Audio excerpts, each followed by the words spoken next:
A few years ago, you were without a preacher. Did anyone say, well, maybe we'll just don't have church for a few weeks? That was not optional, was it? Neither do we think it's okay not to run character school. So that's where I'm going. But I have good news, that you have done great social ministry in the past, and you may not even have known it. A few years before I got here, a controversial play was being mounted up here at Spectrum Theater, Corpus Christi, Terrence McNally, all that stuff. Back in New York, it was controversial too, and I remember picketing for the play because people were there picketing against it. But when it couldn't stay there for whatever reason, you just put it on here. Did you have to take a vote? Did you have to worry about whether people disagreed with you? No, you did it because it was the right thing to do. When Planned Parenthood and the ACLU were organizing, where did they get together and meet? Here. Why? Because it was the right thing to do for Fountain Street Church. It was not controversial because the principle was very clear and articulate. Here's what I want to suggest to you, that there are certain places in your life as a church when inaction was more repellent than non-action. When we rise in defense like a kettle boiling over, you know a principle is at stake. And so I'm trying to articulate this week and the next 3, although not next week because the high school seniors will be here next week, but this one and the 3 following. Some principles that I think are at the rock bottom of this institution and ways in which we can live by them. And I'm reminded of a phrase that distinguishes between character and reputation. Character is what you think of yourself. Reputation is what others think of you. And I think we need to develop a reputation for having character. And I think we can do that. Now let me turn to this forest of rainbow sticks you see behind me here, because I'm going to put you on notice that you have a chance to stand up for your principles today. You didn't think these were just here for the pretty part, did you?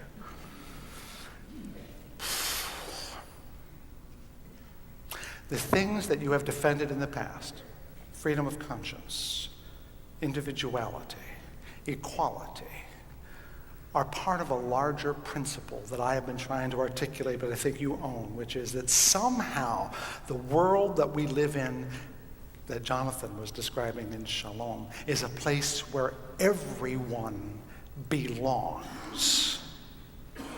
And I don't mean belongs at the top, in the middle, at the bottom. I mean belongs.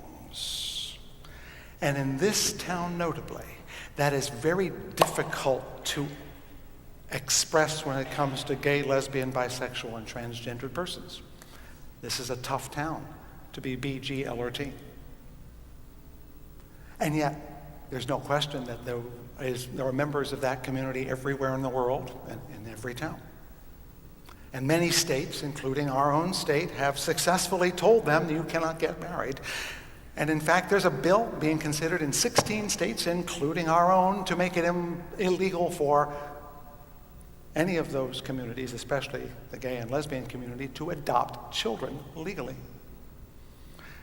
Now, it's not going to be happening today, but it's out there. I can't be neutral about these things.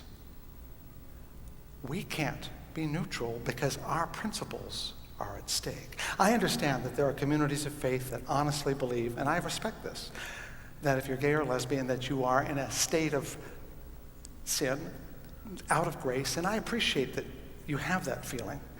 What I can't appreciate, or at least accept, is that your theology becomes my policy. That's the problem I'm having. Because we also have convictions, and among them is this principle that somehow everyone needs to be part of the solution at the same level. And if we disenfranchise whole communities because they love differently, what are we doing to ourselves as well? What are we doing to society? This is a huge challenge for this community, but the good news is it's not a huge challenge for us. I cannot think of a single reason why this church cannot be the principal ally for the gay, lesbian, bisexual, and transgendered community in this town.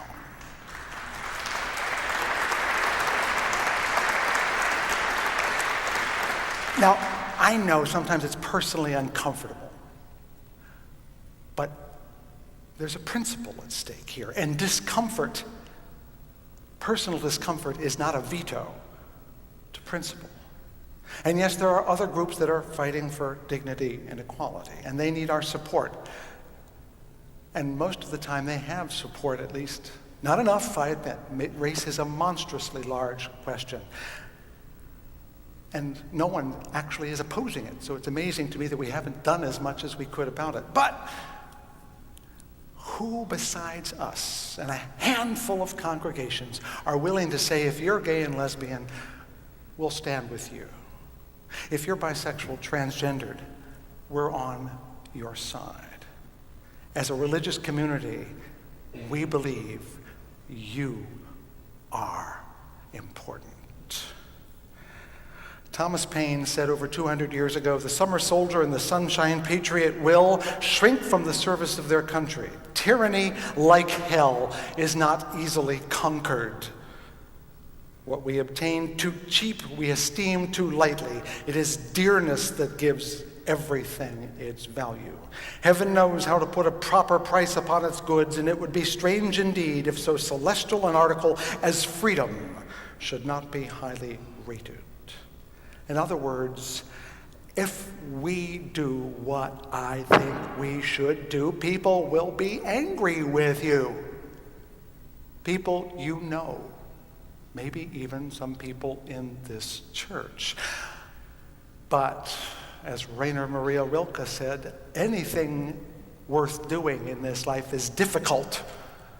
And everything worth doing is difficult because it is serious. If it were easy, we wouldn't have to do it, would we? The fact that it is hard tells us it must be done. Now, I came to this from another congregation where I had a place at a church that affirmed this, and I'm asking you to do it too.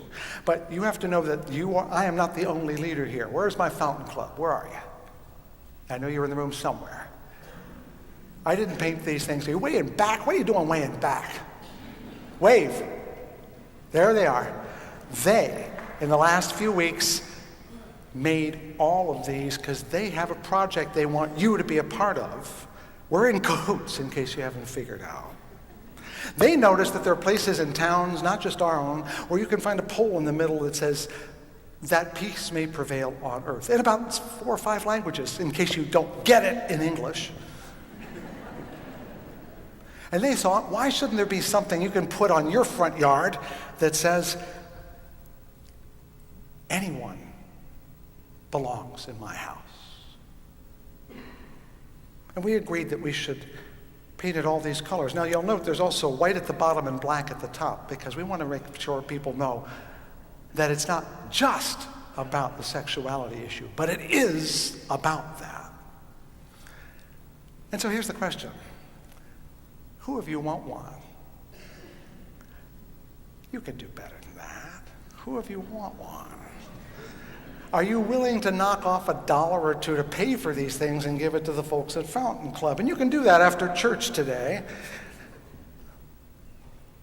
And they will take the money, and guess what? If they have extra, they'll give it away. They're going to have they're going to have a budget, if you help them, to do good in the community. What a concept. You can do this. But I want to go further.